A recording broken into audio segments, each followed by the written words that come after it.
Hello everyone, आई दीपक काला welcome you all on my YouTube channel. और जैसा कि प्रॉमिस किया था, आज हम बात करेंगे ग्रीव्स कोटिंग के बारे में। देखेंगे कंपनी करती क्या है, कंपनी की हिस्ट्री क्या है और कंपनी की मैनेजमेंट के बारे में बात करेंगे। देखेंगे कंपनी के फाइनेंशियल्स के बारे में, अभी कंपनी किन लेवल पे ट्रेड कर रही है, कंपनी का बिजनेस इन्वेस्टेबल है या नहीं है, इन सब बातों में इन सब बारे में बात करेंगे। So let's get started.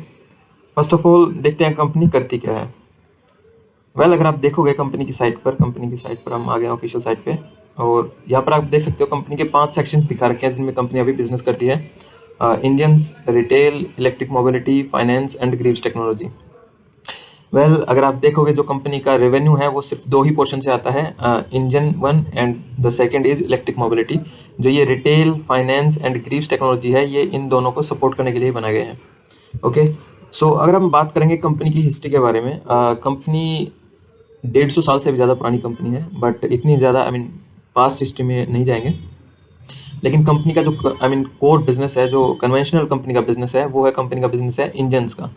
और जो इंडिया में जितने भी 3 व्हीलर्स आते हैं, उनका मोस्ट ऑफ देम का इंजन ग्रीव्स कोटिंग ही बनाती है। अगर आप मार्केट शेयर के बारे में बात करेंगे तो इसका कंपनी का अराउंड 80% मार्केट शेयर है। जो 3 व्हीलर्स हैं उनके इंजन में ये बनाती है diesel engine and CNG engine. उसके साथ साथ ये लाइट फार्म इक्विपमेंट के लिए भी इंजन बनाती है, जैसे कि आप यहाँ पे देख सकते हो इंजन के सेक्शन में। Automotive engines, power backup genset, farm equipment range, industrial engines. सिर्फ जो इनका मेन रेवेन्यू सोर्स है वो है ऑटोमोटिव इंजन्स। इसमें भी 3 व्हीलर के जो इंजन ये बनाती है, थोड़ा बहुत इनका रेवेन्यू आता है फार्म इक्विपमेंट से। और जो ये पावर बैकअप जेनसेट सोल्यूशन है एंड इंडस्ट्रियल इंजन है, ये काफ़ी स्मॉल सेगमेंट है, और ये कंसीडर करने की ज़रूरत नहीं है, क्योंकि इनका रेवेन्यू का काफ़ी स्मॉल पोर्शन इन दोनों काफ़ी स्मॉल सेक्शन इन दोनों पोर्शन से आता है। ओके, सो ये हो गया इनका इंजन। जो कंपनी अभी तक जिसमें कंपनी की एक्सपर्टीज़ है, जो जितने भी कंपनी की R&Ds वगैरह हैं, वो सब इंजन सेक्शन में ही है, क्योंकि यही कंपनी का कोर बिजनेस है। उसके बाद कंपनी ने 2018 में कुछ एक्विजिशन की है, जिसमें से इनकी एक मेन एक्विजिशन थी, वो थी एम्पियर इलेक्ट्रिक करके, जो इलेक्ट्रिक 2 व्हीलर मैन्युफैक्चरिंग में है, ग्रीव्स एम्पियर ब्रांड। और 2018 में कंपनी ने इनको 100% एक्विजिशन किया था इस कंपनी का। और उसके साथ साथ कंपनी ने कुछ और एक्विजिशन भी किए थे, लाइक जो एली है, ई रिक्शा का ब्रांड है, उसको कंपनी ने एक्वायर किया।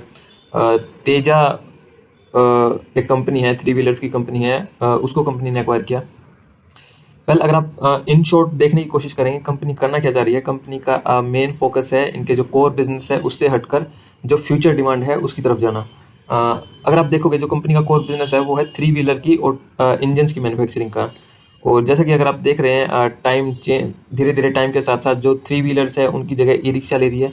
और इवन दो जो 3 व्हीलर्स भी यूज़ हो रहे हैं वो पहले डीजल इंजन के होते थे, अभी सीएनजी इंजन के होते हैं। हालांकि सीएनजी इंजन बनाती है, बट कंपनी नो की आने वाले 5 या 7 साल के बाद जो इंटरनल कम्बशन इंजन्स है उनकी संख्या काफ़ी कम होने वाली है, उनकी बजाय जो इलेक्ट्रिक व्हीकल्स है उनका टाइम आने वाला है। और इवन दो अगर आप आज से 5 साल के बाद बात करेंगे, अगर जो अभी जितने आईसी इंजन्स हैं रोड पे, अगर उनकी संख्या आधी भी हो जाती है, सो इन जैसी कंपनीज के लिए प्रॉफिटेबल रहना काफ़ी मुश्किल हो जाएगा इनके कोर बिजनेस के साथ। यही रीज़न है कंपनी अभी से अपने कोर बिजनेस से हटके जो न्यू फ्यूचर अपॉर्चुनिटीज़ है उसमें इन्वेस्ट करना चाह रही है। बेसिकली अगर आप देखोगे तो कंपनी का मेन फोकस है एटलीस्ट सर्वाइवल का, और आगे जो ग्रोथ अपॉर्चुनिटीज़ है उनको ग्रैब करने का, क्योंकि जो इनका कोर बिजनेस है उसमें सर्वाइवल करना भी मुश्किल हो जाएगा अगले 5 साल के अंदर। सो इसी चीज़ के लिए कंपनी ने पिछले 3 से 4 साल में 3-4 ब्रांड्स को एक्वायर किया है, उसमें से एली, तेजा एंड एम्पियर इनकी मेन एक्विजिशंस हैं। अगर आप देखेंगे जो इनकी एम्पियर इलेक्ट्रिक की एक्विजिशन है 2 व्हीलर में, एम्पियर इलेक्ट्रिक का इंडिया में 2 व्हीलर इंडस्ट्री में 15% शेयर एम्पियर इलेक्ट्रिक एंजॉय करती है। और उसके अलावा जो इनकी अगर आप देखेंगे फाइनेंस से इनका कुछ खास रेवेन्यू नहीं आता। फाइनेंस सिर्फ इनकी सपोर्ट करने के लिए है, जो इनकी 2 व्हीलर कंपनीज हैं एंड जो ई रिक्शा कंपनी है उनको सपोर्ट करने के लिए जो इनकी फाइनेंस सेक्शन है वो है। साथ के साथ जो इनकी टेक्नोलॉजी है वो भी उन्हीं को सपोर्ट करने के लिए है। ओके, सो ये है कंपनी का बिजनेस, कंपनी करती क्या है। अगर आप देखेंगे इस टाइप की कंपनीज में फ्यूचर के बारे में प्रेडिक्ट करना काफ़ी मुश्किल होता है, क्योंकि कंपनी बिल्कुल चेंज हो रही है। कंपनी ने जो अभी तक जितने भी इन्वेस्टमेंट्स कर रखी थी, जो उनकी इंडियन सेक्शन में इन्वेस्टमेंट थी, सब ज़ीरो है, क्योंकि जितने भी R&D में इन्वेस्टमेंट कर रखी थी, क्योंकि इन फ्यूचर इंडियंस की डिमांड ही नहीं है। और ये सिर्फ इस कंपनी के साथ नहीं है, वेदर जो आई मीन अलग ऑटोमोबाइल की कंपनीज है, चाहे वो हीरो मोटोकॉर्प हो या फिर मारुति सुजुकी या फिर कोई भी कंपनी के बारे में आप बात कर सकते हैं जो अभी IC इंजन में जिन्होंने इन्वेस्ट कर रखा था R&D वगैरह में, वो सब इन फ्यूचर की डिमांड के हिसाब से अगर आप देखोगे तो वो सब ज़ीरो है और हर एक कंपनी बिल्कुल बॉटम से स्टार्ट कर रही है। हाँ, ये बोल सकते हो आप जो आई मीन ऑलरेडी जो प्लेयर्स हैं लाइक हीरो मोटोकॉर्प है या फिर TVS है, बजाज है, उनके पास डीलरशिप नेटवर्क है, जो इस कंपनी के लिए काफ़ी मुश्किल होगा अपना एक डीलरशिप नेटवर्क खड़ा करना, लेकिन उनके पास ऑलरेडी अपना एक डीलरशिप नेटवर्क है। अदर देन दैट, अगर आप प्रोडक्ट के बारे में बात करेंगे, जो इलेक्ट्रिक टू व्हीलर्स के बारे में है, वो उन्होंने भी पिछले 3-4 साल में ही स्टार्ट किया है। और जो ब्रांड इन्होंने एक्वायर किया है एम्पियर इलेक्ट्रिक, वो उन्होंने भी ऑपरेशन उनके स्टार्ट किए थे 2018 में। So base line I mean starting line सब कंपनीज की सेम है, सिर्फ फ़र्क है तो जो बिगर प्लेयर है उनके पास they easily can raise money, so they can invest heavily in R&D and all, और वो प्रोडक्शन लाइन भी जल्दी से और बल्क में प्रोडक्शन लाइन अपनी इस्टेब्लिश कर सकते हैं। लेकिन जो ये प्लेयर्स हैं, इनके लिए, जो स्मॉल प्लेयर्स हैं, उनके लिए थोड़ी सी मुश्किल है। लेकिन उस चीज़ को टैकल करने के लिए कंपनी ने अभी पिछले साल ही दुबई का एक ग्रुप है अब्दुल लतीफ़ जमील करके, उनको जो ग्रीव्स इलेक्ट्रिक है उसमें 30% शेयर इन्होंने अपना ग्रीव्स इलेक्ट्रिक का उनको बेचा है। उसके बदले में उन्होंने 1200 करोड़ रुपीज़ रेज किए हैं, और वो जो 1200 करोड़ है उसका मेन काम होगा, कंपनी उसको इन्वेस्ट करेगी ब्रांड की प्रमोशन में और जो R&D में। अगर आप देखेंगे ampere electric scooter, I mean, it's not a famous name, but still they have 15% market share of India. And see, इस टाइप के बिजनेस में है ना, कई बार आपको बॉटम से स्टार्ट करना होता है। जो प्रोडक्ट कंपनी डिलीवर कर रही है, आपको उसकी क्वालिटी या फिर उसके फीडबैक से भी आप चेक कर सकते हैं कि कंपनी का बिजनेस इन फ्यूचर कंपनी की डिमांड कैसी होने वाली है। सो अगर आप कंपनी के जो टू व्हीलर्स आ रहे हैं उनका रिव्यू वगैरह चेक करेंगे, so as per my knowledge जितना मुझे रिव्यू वगैरह देख के लगाया है, तो कंपनी का जो प्रोडक्ट हैं वो काफ़ी कॉम्पिटिटिव है। उनके अगर आप प्राइसिंग देखेंगे काफ़ी कॉम्पिटिटिव प्राइस है, और क्वालिटी में भी वो जो आई मीन बड़े प्लेयर्स जो इलेक्ट्रिक टू व्हीलर्स लेके आ रहे हैं उनसे कम नहीं है। So that's why I am interested in this company. But सिर्फ बिजनेस मॉडल या फिर स्टोरी बेस पे हम इन्वेस्ट नहीं करेंगे, हम चेक करेंगे कंपनी के फाइनेंशियल्स। सो उसके लिए हम देखेंगे जो कंपनी का रिसेंट रिजल्ट है उसको देखेंगे, या फिर अगर आप देखेंगे कंपनी का अभी मार्केट कैप कितना है, ये कंपनी का आज का प्राइस है, करंट प्राइस, और ये है कंपनी का मार्केट कैप 3100 करोड़ आप बोल सकते हैं अप्रोक्सीमेटली कंपनी का अभी मार्केट कैप है। कंपनी का अगर आप PE रेशो देखेंगे तो 56। PE रेशो को हम कंसीडर नहीं करेंगे इस कंपनी के केस में। रीज़न है क्योंकि कंपनी अभी टर्न अराउंड कर रही है, कंपनी अपने बेस जो कोर बिजनेस है उससे शिफ्ट करके नए बिजनेस की तरफ जा रही है। और अभी अगर हम कंपनी के फाइनेंशियल्स देखें, ये है कंपनी का के फाइनेंशियल्स ईयर बाय ईयर। 2018 में 1792 करोड़ का रेवेन्यू था, और ये 2015 करोड़ का रेवेन्यू 2019 में, और कोविड टाइम में थोड़ा सा इनका रेवेन्यू में डिप आई थी। हालांकि कंपनी ने ठीक ठाक मैनेज करा है, लेकिन ये है सिर्फ रेवेन्यू एनुअल बेसिस पे। अगर आप इनका नेट प्रॉफिट देखेंगे, कंटिन्यूसली डिक्लाइन है। उसके पीछे एक रीज़न आप बोल सकते हो कि कोविड टाइम था, तो उस टाइम में जो शेयर्ड मोबिलिटी थी उसका काफ़ी इफेक्ट हुआ था उसका बिजनेस। बट अगर आप वैसे भी देखेंगे, क्योंकि इनका कोर बिजनेस अगर आप देखेंगे जो ऑटोज़ हैं उनकी जगह धीरे धीरे ई-रिक्शाज ले रही है, या फिर उनका अगर आप नंबर ऑफ ऑटोज़ देखेंगे, उनकी एनुअल सेल्स भी अगर आप देखेंगे तो धीरे धीरे ग्रो नहीं कर रही और साथ के साथ डिक्लाइन भी कर रही है। सो दैट्स वाई आप देखेंगे कंपनी का रेवेन्यू धीरे धीरे डाउन जा रहा है, और कंपनी का प्रॉफिट कंपनी 2022 में लॉस मेकिंग कंपनी थी। So this is annual basis, लेकिन अगर यहीं आप क्वार्टरली बेसिस पे देखेंगे सो पिक्चर कम्प्लीटली डिफरेंट है। क्वार्टरली बेसिस पे अगर आप देखेंगे कंपनी का revenue quarter by quarter increase कर रहा है, और ना सिर्फ टॉप लाइन कंपनी का, अगर आप प्रॉफिट देखेंगे, प्रॉफिट भी अगर आप देखेंगे कंपनी का क्वार्टर ऑन क्वार्टर इंक्रीज़ कर रहा है। इसके पीछे रीज़न क्या है? इसके पीछे रीज़न है जो कंपनी ने टू व्हीलर की एम्पियर ब्रांड की, जैसे कि मैंने बताया था, उसकी एक्विजिशन की थी। कंपनी ने उसमें काफ़ी हैवीली इन्वेस्ट किया उस ब्रांड में। कंपनी ने जो उनकी मैन्युफैक्चरिंग कैपेसिटी है उनको 2.5 लाख यूनिट तक कंपनी अभी लेके गई है, और इन फ्यूचर कंपनी का प्लान है उनको 5 लाख यूनिट, जो सेकंड फेज़ में 5 लाख यूनिट तक लेके जाना, और थर्ड एंड फोर्थ फेज़ में उनको 1 मिलियन यूनिट पर एनम के हिसाब से कैपेसिटी को बढ़ाना। और जो अभी रिसेंटली क्वार्टरली रिजल्ट आए हैं, अगर हम चेक करें कंपनी के क्वार्टरली रिजल्ट, ये है कंपनी के सितंबर एंड के quarterly result stand alone basis पे, कंसोलिडेटेड। स्टैंड अलोन में इनका जो कोर बिजनेस है सिर्फ वो फार्म इक्विपमेंट एंड 3 व्हीलर के जो इंजन्स हैं उनका बिजनेस है। कंसोलिडेटेड में जो कंपनी का प्लस में जो ई रिक्शा है, प्लस में जो 2 व्हीलर इलेक्ट्रिक 2 व्हीलर बिजनेस है वो भी उसका साथ में बिजनेस है इसके साथ। सो अगर आप स्टैंड अलोन बेसिस पे देखेंगे कंपनी के इनकम, सो 381 करोड़ का कंपनी ने बिजनेस किया है सितंबर क्वार्टर में। पिछले साल सेम उसमें किया था 291 का। सो अगर आप देखेंगे स्टैंड अलोन बेसिस पे कंपनी का रेवेन्यू है 381 करोड़ और वहीं कंसोलिडेटेड बेसिस पे कंपनी का रेवेन्यू है 713 करोड़। सो आप बोल सकते हैं कि कंपनी का जो कोर बिजनेस है उससे ज़्यादा कंपनी का रेवेन्यू आ रहा है कंपनी की सब्सिडरी से। एंड अगर आप बात करेंगे कंपनी के प्रॉफिट की, तो net profit for the period before tax and exceptional item, जो नेट प्रॉफिट था इंजन बिजनेस से कोर बिजनेस से, वो था 30 करोड़ का। और ये कंसोलिडेटेड में टोटल प्रॉफिट था 40 करोड़ का। सो आप बोल सकते हैं 30 करोड़ जो कोर बिजनेस से था प्लस जो सब्सिडरीज थी उससे 10 करोड़ का प्रॉफिट हुआ है जो इलेक्ट्रिक व्हीकल्स का बिजनेस है उससे। अगर आप इलेक्ट्रिक व्हीकल का देखेंगे पिछली बार इन्होंने 20 करोड़ का इलेक्ट्रिक व्हीकल के बिजनेस में पिछले साल सेम क्वार्टर में लॉस किया था। सो धीरे धीरे कंपनी इस क्वार्टर में सितंबर क्वार्टर में कंपनी ने ब्रेक इवन किया है जो इनकी इलेक्ट्रिक ब्रांच है उनका। सो कंपनी की जो इलेक्ट्रिक ब्रांच है वो लॉस मेकिंग कंपनी से प्रॉफिट मेकिंग कंपनी हुई है सितंबर क्वार्टर में।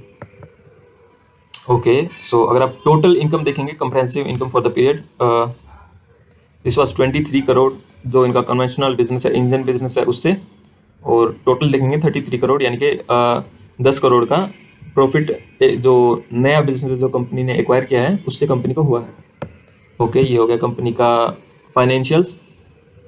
अगर हम देखें कंपनी के पास डेट कितना है और कंपनी के पास कैश कितना है, वेल यूजुअली मैं उसके लिए प्रेफर करता हूँ कंपनी की बैलेंस शीट, बट इस केस में हम कंपनी की बैलेंस शीट नहीं चेक करेंगे क्योंकि कंपनी ने अभी लेटेस्ट बैलेंस शीट अपलोड नहीं की है। कंपनी के पास क्योंकि पिछले साल कंपनी ने अब्दुल लतीफ़, जैसे कि मैंने बताया, अब्दुल लतीफ़ जमील ग्रुप के साथ पार्टनरशिप की है, उनसे उन्होंने 1200 करोड़ रुपीज़ रेज़ किए हैं।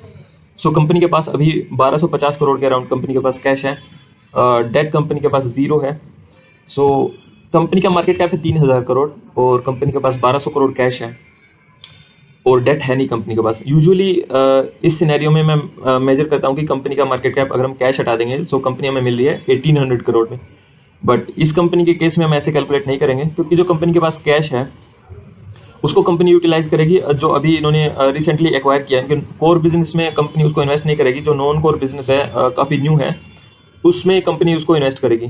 सो क्या कंपनी 1200 करोड़ को इन्वेस्ट करके 1200 करोड़ रुपए की वैल्यू कंपनी जनरेट कर सकती है? It's a questionable, it's a question, because ये जो पूरा का पूरा सेगमेंट है काफ़ी रैपिडली चेंज हो रहा है। नोबडी नोज कि किस कंपनी, कौन कंपनी आई मीन R&D में आगे है या फिर इन फ्यूचर किस कंपनी के प्रोडक्ट्स ज़्यादा बिकेंगे या फिर किस कंपनी का प्रोडक्ट मार्केट पसंद नहीं करेगा। बट एक चीज़ फॉर श्योर है, आने वाले अगर आप 5 या 10 साल के बाद देखेंगे, जो अभी आप आई मीन जो लार्ज नेम देख रहे हैं, वेल एस्टेब्लिश्ड नेम देख रहे हैं, चाहे वो हीरो हो, होंडा हो या फिर बजाज हो, TVS हो, उनमें से कुछ नेम बिल्कुल गायब हो जाएंगे और कुछ नए नेम ऐड होंगे। जैसे कि अगर आप नोकिया था, नोकिया एक टाइम पे वेल नोन ब्रांड था, बट अगर आप आज की डेट में देखेंगे नोकिया बिल्कुल आई मीन मार्केट से बिल्कुल गायब ही हो गया है। So same thing will happen with this industry also because industry is changing.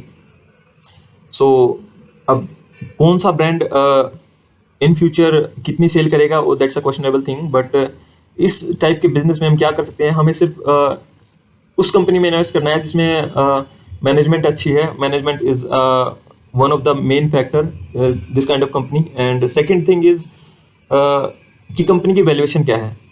अगर कंपनी उतना अच्छा परफॉर्म नहीं करेगी इन फ्यूचर तो एटलीस्ट हमें उतना लॉस ना हो।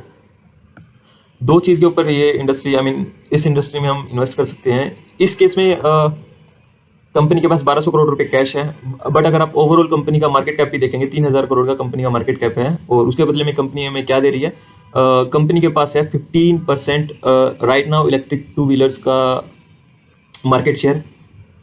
लेकिन उसके साथ साथ कई बार है ना, बॉटम लाइन पे जो कंपनी प्रोडक्ट डिलीवर कर रही है उसकी क्वालिटी को जो कंज्यूमर है उनसे बात करके जो कंज्यूमर को उनका प्रोडक्ट कैसा लग रहा है उस बेस पे भी हम कंपनी की इन फ्यूचर ग्रोथ को हम जज कर सकते हैं। और एज़ पर माई अंडरस्टैंडिंग जितनी भी मैंने जो इन कंपनी के इलेक्ट्रिक टू व्हीलर्स आ रहे हैं उनका जो मैंने रिव्यू वगैरह देखा है, रिव्यू काफ़ी अच्छा है। और अगर हम इनके प्रोडक्ट्स को कंपेयर करेंगे जो वेल एस्टेब्लिश्ड ब्रांड्स हैं उनके प्रोडक्ट्स के साथ, तो प्राइसिंग काफ़ी कॉम्पिटिटिव है और बिल्ड क्वालिटी भी काफ़ी उनके कंपैरिजन में काफ़ी ठीक है। अच्छी खासी कंपटीशन कंपनी दे रही है उनको भी। सो जो एटलीस्ट अभी तक जो कंपनी के प्रोडक्ट्स हैं वो वेल एंड गुड है। कंपनी की मैनेजमेंट, कंपनी की जो मैनेजमेंट में जैसे मैंने बताया जो कंपनी के सीईओ हैं,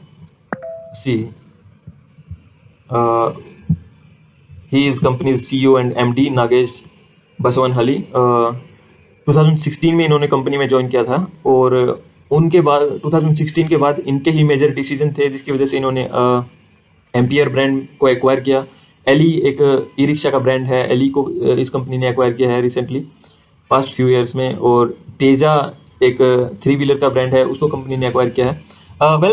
इन शॉर्ट अगर आप देखेंगे कंपनी ट्राई कर रही है कैसे भी करके जो कंपनी का कोर बिजनेस है उससे हट के जो इन फ्यूचर एटलीस्ट कंपनी को सर्वाइव करने के लिए कुछ बिजनेस चाहिए उसकी तरफ कंपनी इन्वेस्ट कर रही है। सो अगर आप मैनेजमेंट के बारे में देखेंगे, सो जो ये सीईओ एंड एमडी है कंपनी के, ये इनके पास ओनरशिप नहीं है कंपनी की। यूजुअली मैं प्रेफर करता हूँ ऐसी कंपनीज में इन्वेस्ट करना जिनके पास जो सीईओ है एंड एमडी है कंपनी के वो ओनर भी हो, बिकॉज उस सिनेरियो में कंपनी थोड़ा सा फायर इन द बैली होती है और ग्रोथ के लिए थोड़ा सा हंगर होती है मैनेजमेंट के अंदर। बट इस सिनेरियो में जो नागेश है वो सिर्फ कॉन्ट्रैक्ट है उनका कंपनी के साथ 5 ईयर्स का। सो ये थोड़ा सा एक नेगेटिव पॉइंट हो सकता है। अगर आप इनकी कैपेबिलिटीज़ के बारे में बात करेंगे या फिर इनके एक्सपीरियंस के बारे में बात करेंगे, he is well experience person. और इससे पहले ये फिएट क्राइसलर जो इंडिया के ऑपरेशंस के हेड थे फिएट क्राइसलर ग्रुप के। सो ऑटोमोबाइल सेक्टर में इनका अच्छा खासा एक्सपीरियंस है और जो एक्विजिशन इन्होंने रिसेंटली की है वो शो भी करती है। और उन एक्विजिशंस का हम जो कंपनी की रेवेन्यू है, कंपनी की बॉटम लाइन है, उस पर हम इम्पैक्ट देख भी सकते हैं। सो फिर अगर इतनी सारी चीज़ें अच्छी हैं, सो कंपनी इतने सस्ते वैल्यूएशंस पे क्यों मिल रही है अभी? एक तो मेन रीज़न है उसका कि जो कंपनी का जो कंपनी ने एक्विजिशंस वगैरह जो कुछ भी किया है उसका अभी तक जो कंपनी की प्रॉफिटेबिलिटी है उस पर इम्पैक्ट दिखना स्टार्ट नहीं हुआ है। क्योंकि जो कंपनी ने एक्वायर किया था इनका 2 व्हीलर बिजनेस, वो अभी तक ब्रेक इवन नहीं किया था उस बिजनेस ने और वो लॉस मेकिंग कंपनी थी। बट अभी कंपनी के उसने 2 व्हीलर सेक्शन ने ब्रेक इवन किया है और कंपनी अभी पिछले क्वार्टर के कंपैरिजन में अभी प्रॉफिट मेकिंग कंपनी हुई है। One reason. एक छोटा सा रीज़न ये भी है, जो दिसंबर मंथ की इनकी सेल्स थी 2 व्हीलर से जो सेक्शन था इनका, वो रिलेटिवली नवंबर मंथ के कंपैरिजन में थोड़ी सी कम आई है। वो भी एक फैक्टर था जो मार्केट को पसंद नहीं आया, उसकी वजह से अगर आप देखेंगे थोड़ा सा प्राइस अप हुआ उसके बाद डाउन हुआ। अगर आप ओवरऑल कंपनी का अगर आप देखेंगे, सी सच काइंड ऑफ फ्लक्चुएशन, ये शेयर प्राइस बढ़ा था जब कंपनी ने अब्दुल लतीफ़ जमील के साथ पार्टनरशिप की थी। बट उसके बाद again share price keep going down. इसके पीछे कुछ खास रीज़न ऑनेस्टली बताऊं कुछ नहीं है, क्योंकि कंपनी के अगर आप सेल्स के वो नंबर्स चेक करेंगे, जो 2 व्हीलर की कंपनी की सेल्स है वो लगातार ग्रो कर रही है। हाँ, जो इन्होंने अब्दुल लतीफ़ जमील ग्रुप के साथ इन्होंने पार्टनरशिप की है, उनका एक बेनिफिट इनको ये भी हो सकता है, जो वो ग्रुप है उनके पास एक्सपर्टीज़ है, उनके पास ग्लोबल नेटवर्क है, क्योंकि जो सऊदी अरेबिया है उसमें वही हैं जो टोयोटा की कार्स हैं उनको डिस्ट्रीब्यूट करते हैं। और वैसे भी ऑटोमोबाइल सेक्टर में अब्दुल लतीफ़ जमील की अच्छी खासी इन्वेस्टमेंट है। So they understand this business little bit more. So वहाँ से थोड़ा बहुत सपोर्ट इनको वो भी मिल सकता है कंपनी को, जब बात करते हैं हम प्रोडक्ट को एक्सपोर्ट करने की। और वन मोर थिंग, जो अगर आप देखेंगे कंपनी इस टाइप की जो इलेक्ट्रिक 2 व्हीलर की मार्केट है, market potential is huge. But ये कंपनी ऐसी नहीं है जिसमें आप इन्वेस्ट करके भूल जाएं कि ठीक है आने वाले 5 या 10 साल के बाद देखेंगे कंपनी कैसा परफॉर्म करिए धीरे धीरे। You have to keep an eye on this company and its business on each month basis की कंपनी की जो सेल्स है, मंथली डेटा आ रहा है, वो कैसे कंपनी परफॉर्म कर रही है, कंपनी के जो प्रोडक्ट्स नई कंपनी लॉन्च कर रही है। इस जनवरी में कंपनी ने बोला है कि कंपनी 2 न्यू प्रोडक्ट्स लॉन्च करेगी। सो उसका रिव्यू कैसा आ रहा है, जो कस्टमर्स है यूज़ कर रहे हैं वो सब कैसा है। सो उस सब के बेसिस पे this company is kind of hero और zero kind of company, because अगर आप देखेंगे जो कंपनी का बिजनेस है या तो अगर कंपनी जैसे अभी कंपनी परफॉर्म कर रही है, सेम वे में अगर कंपनी परफॉर्म कर रही है, so company can generate a tremendous wealth. But same way as I said कि जो ये इंडस्ट्री है ये रैपिडली चेंज हो रही है, और अगर कुछ डिसरप्शन इंडस्ट्री में होता है, फॉर एग्जांपल कोई न्यू टेक्नोलॉजी इंट्रोड्यूस करती है कोई कंपनी जिसका उनके पास स्पेशल पेटेंट है, और वो मार्केट को आई मीन पूरी मार्केट को डिस्टर्ब कर सकते हैं। सो उस सिनेरियो में अगर आप इन शॉर्ट बोलें तो ये company is a company making hero और zero kind of company. So according to me आपको इस कंपनी में सिर्फ उतना ही इन्वेस्ट करना चाहिए जितना आपका रिस्क एपेटाइट है, और आप काफ़ी अपने पोर्टफोलियो के I mean according to me as per my portfolio मैंने इस कंपनी में काफ़ी स्मॉल अपने पोर्टफोलियो का एलोकेशन किया है, और मैं धीरे धीरे कंपनी को ऑब्जर्व कर रहा हूँ कि कंपनी की मंथली बेसिस पे सेल्स कैसी चल रही है। अगर कंपनी की मंथली सेल्स धीरे धीरे इंक्रीज़ करिए, कंपनी का बिजनेस धीरे धीरे इंक्रीज़ करेगा, सो मैं इन फ्यूचर कंपनी में अपनी इन्वेस्टिंग होल्डिंग धीरे धीरे और बढ़ाऊंगा। But this company is not for everyone, सिर्फ उनके लिए जो थोड़ा बहुत रिस्क ज़्यादा ले सकते हैं। और but one thing keep in your mind कि इस कंपनी आई मीन अपने पोर्टफोलियो का आपको मेजर पोर्शन इस कंपनी में नहीं इन्वेस्ट करना है, but that thing can very investor to investor. लेकिन इन दी एंड मैं यही बोलूँगा, इन्वेस्ट करने से पहले आप अपनी पर्सनल रिसर्च ज़रूर करें। और that's it from my side guys. बताना आपको कैसी लगी वीडियो और कंपनी के बारे में मेरे व्यू। Thank you.